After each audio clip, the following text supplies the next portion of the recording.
একটা ভুল ছবির জন্য আপনার ভিসাটা বাতিল হতে পারে, আপনি জানেন। এবং এই ছবি নিয়ে বাণিজ্যও চলে। বাণিজ্য বলতেছে ছবিতে কমিশন বাণিজ্য হয়। এখানে একটা ছবি আছে আমার নিজের পিচ্চি কালার ছবি, আর এগুলো হচ্ছে আমাদের ক্লায়েন্টদের ছবি। এবং এখানে যে কজন আছে আলহামদুলিল্লাহ এরা প্রবলি ভিসা পেয়ে গেছেন। সো আমি যদি এইভাবে এগুলো ধরি ছবিগুলো আই গেছে, এখন দেখতে সুন্দর লাগতেছে। হ্যালো আসসালামু আলাইকুম, রাকিব খান ফ্রম টিগল। Welcome to another new video. দেশ এবং দেশের বাইরে যেখানে দেখতেছেন আশা করি সকলে ভালো আছেন। মানে আমার কথা শুনে একটু অবাক হয়েছেন না যে ছবি বাণিজ্য কীভাবে চলে? আমি একটু বলি আপনাদেরকে। গুটি কয়েক লোকজন, সবাই না, ইউরোপের ভিসার নামে অনেকগুলো করে ছবি তোলে আপনাদেরকে 20 থেকে 25 কপি, 250, 300, 500 টাকা নেয়। তো ওনারা একটা সিলেক্টেড স্টুডিওতে পাঠায়, ওনাদের মনোনীত। তো যেইটা হয় ওইখানে যাওয়ার পরে ধরেন ছবির ফি হচ্ছে 220 টাকা, তো ওরা 300 টাকা চার্জ করে বা 350 টাকা চার্জ করে। ওই যেই ভদ্রলোক পাঠাইলো উনি হচ্ছে যে 100 টাকা কমিশন পায়।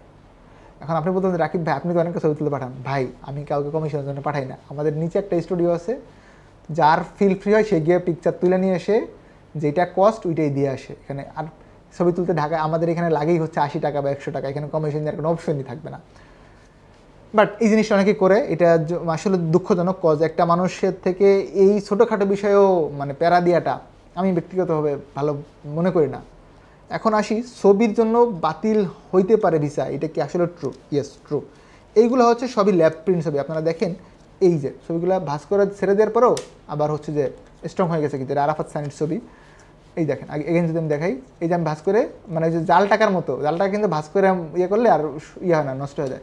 এরকম ছেড়ে দিচ্ছি, এখানে কিন্তু সেটা পূর্বের অবস্থায় ফেরত আসছে। বাট যদি ল্যাব প্রিন্ট বা ভালো মানের পেপার না হয়ে লোকাল পেপার হইতো এবং ভাঁজ করলে নষ্ট হয়ে যাবে, ওইটা আর মানে আপনার পূর্বের অবস্থায় ফেরত আসবে না।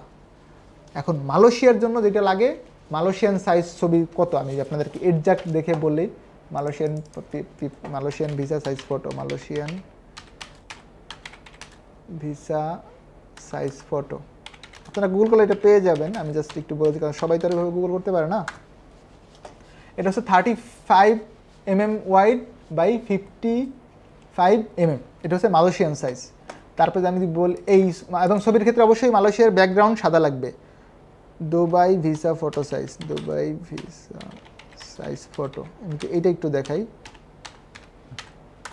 দুবাইয়ের ক্ষেত্রে হচ্ছে 43 mm বাই 55 mm, সব কিন্তু সেম না। আমি এগেন বলি, মালয়েশিয়ার ক্ষেত্রে হচ্ছে 35 mm বাই 50 mm, দুবাইয়ের ক্ষেত্রে হচ্ছে 43 mm বাই 55 mm।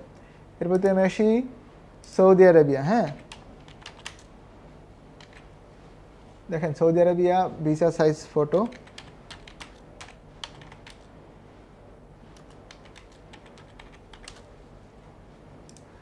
এইটা হচ্ছে সৌদি আরবের ক্ষেত্রে স্পেসিফিকভাবে উল্লেখ করে নাই, রেজুলেশন কি দিছে। সৌদি আরবের ক্ষেত্রে আমি যেটা পাইছি এখন অবধি পাসপোর্ট সাইজ ছবি দিলেই হয়ে যায়, স্পেসিফিক আলাদা কোনো সাইজ লাগে না। এবং ব্যাকগ্রাউন্ডটা সাদা দিবেন, ট্রাই করবেন। ভিসার ক্ষেত্রে আমি যে কটা দেশের নাম বললাম, সৌদি আরব, দুবাই, মালয়েশিয়া, কাতার, ব্যাকগ্রাউন্ড সাদা দিবেন।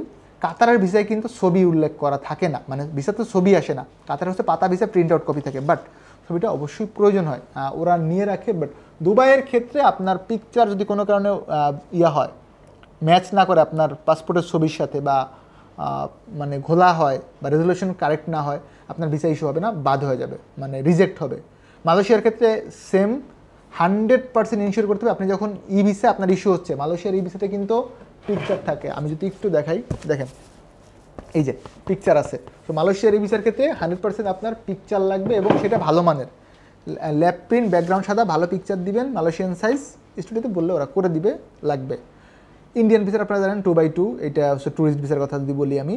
সো আমি এগেন বলি, মালয়েশিয়া, সৌদি আরব, কাতার, কুয়েত, যে দেশগুলোই বলেন, পিকচারটা অবশ্যই খুবই জরুরি এবং সেটা ভালো মানের। সৌদি আরবের ক্ষেত্রে তো আপনার ল্যাব প্রিন্ট যদি না হয় এবং ভালো না হয়, আপনার ওই ফাইল জমাই হবে না। মানে জমা হবে কিন্তু ভিসা এম্বাসি ইস্যু করবে না, বই ফেরত দিবে। ওই মানে সকালে জমা দিবেন, সাবমিট করে দেখবেন যে বিকেলে ভিসা কাটে নেই, আপনার বই ফেরত দিয়ে দিচ্ছে এম্বাসি, বলে ছবির প্রবলেম। এই জন্য এজেন্সিগুলো ট্রাই করতেছে বা ট্রাই করে সবসময় আপনার ছবিটা পারফেক্ট হয়েছে হওয়ার পরেই তারা বইটা সাবমিট করে। সো এই গেল হচ্ছে ছবির কথা। আমি এগেন যদি বলি, অবশ্যই অবশ্যই অবশ্যই ভালো মানের ছবি সারা ভিসা করবেন না। সৌদির ক্ষেত্রে একটা সতর্কতা বানিয়ে আমি বলে দিচ্ছি, আপনি যখন মেডিকেল করলেন ওই সময় একটা ছবি ওরা দেয় বা মোফা করার জন্য, ট্রাই করবেন মোফাতে যেই ছবি দিচ্ছেন ওই ছবিটা দিয়েই মানে আপনি ভিসা অ্যাপ্লাই করতেছেন, তাইলে আপনার জন্য বেস্ট হবে। আপনি মোফায় একটা ছবি দিচ্ছেন, ভিসা অ্যাপ্লাই করার সময় আরেকটা পিকচার দিচ্ছেন, তাহলে জিনিসটা না মানে মিসম্যাচ হইতে পারে। আমি বলতেছি না যে একদমই হবে না, কিন্তু রিস্ক আছে। এখন আপনি জেনে বুঝে এত টাকা কস্ট করে কেন রিস্ক জোনে যাবেন? সেফ জোনে থাকেন, ট্রাই করেন। মোফা করার সময় যে পিকচারটা দিচ্ছেন, ভিসা করার সময় সেম ভালো মানের একটা পিকচার দিচ্ছেন। এইটা গেল হচ্ছে ছবির ইস্যু।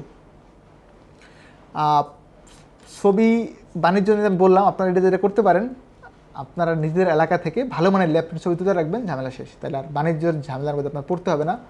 প্রশ্ন আসবে মেইনলি যে ভাই কয় কপি ছবি লাগবে? সৌদি আরবের ক্ষেত্রে 6 copy is more than enough. আপনার 6 কপি ছবি আপনি যদি দিয়ে যান ল্যাব প্রিন্ট, ভাই এতগুলো লাগে না। তারপরেও অনেক সময় 1 কপি 2 কপি হারিয়ে যেতে পারে বা প্রবলেম হতে পারে, হয়তো স্টাপল করছে, ওইটা আবার এডিট করতে হবে। সো 6 কপি হচ্ছে safe side for Saudi Arabia and Malaysia. 12 copy 20 copy 25 copy Saudi Arabia ছবি ওয়ার্ক পারমিট ভিসার ক্ষেত্রে লাগে না। ট্যুরিস্ট ভিসার আমি প্রসেসিং করি না, এটা আমি জানি না, না জানি মন্তব্য করতে চাচ্ছি না, বা জানলেও আমি বলবো না, যেহেতু আমি এটা নিয়ে কাজ করি না, এটা আমার বলার সুযোগ নেই, আমি বলতে চাচ্ছি না। But for work permit visa Malaysia হোক সৌদি আরব হোক 6 copy is more than enough. ঠিক আছে? দুবাইয়ের ক্ষেত্রে 6 কপি আমি প্রেফার করি, কাতারের ক্ষেত্রেও 6 কপি। 6 বা 8 কপি যথেষ্ট। 12 কপি 15 কপি ছবি দিলে আপনার কয়েকশো টাকা খরচ করার দরকার নাই। কজ 200 টাকা শুনতে খুব সহজ, কিন্তু যেই লোকটা ঋণে জড়িত বা অনেক কষ্ট টাকা ধার দেনা করে বিদেশ যাচ্ছে, তার কাছে 200 টাকা অনেক টাকা। তো 200 টাকা আপনি কেন তাকে আননেসারি কস্ট করাবেন? এটা অপচয় কাইন্ড অফ। হ্যাঁ, যদি তার এই ছবিটা ভবিষ্যতে কাজে লাগে, ইটস এ ডিফারেন্ট থিং। হ্যাঁ, ছবি কাজে লাগে, সেটা হয়তো ওই মুহূর্তে তার কাছে 200 টাকা অনেক টাকা। সো ওই সেন্স থেকে আমি বললাম যে প্রয়োজনের বাইরে কোনো কিছু ভালো না। এগেন যদি বলি, আপনার ভালো ছবির অভাবে অবশ্যই ভিসা হবে না, বাতিল হইতেই পারে। যদি আপনি ভালো মানের ছবি দেন তাহলে রিস্কটা ফ্রি থাকবেন। 6 কপি বা 8 কপি হচ্ছে মোটামুটি স্ট্যান্ডার্ড। 10 কপি দিয়ে দিলে আপনি একদম টেনশন ফ্রি। 8 কপি দিলে আই গেস সেফ সাইড। 8 কপির পরে আর দরকার হয় না ফর ভিসা। যারা এতক্ষণ ভিডিওটা দেখলেন, আপনাদের প্রতি অনেক অনেক লাভ। দেশের বাইরে থেকে যারা দেখেন তাদের প্রতি অনেক লাভ।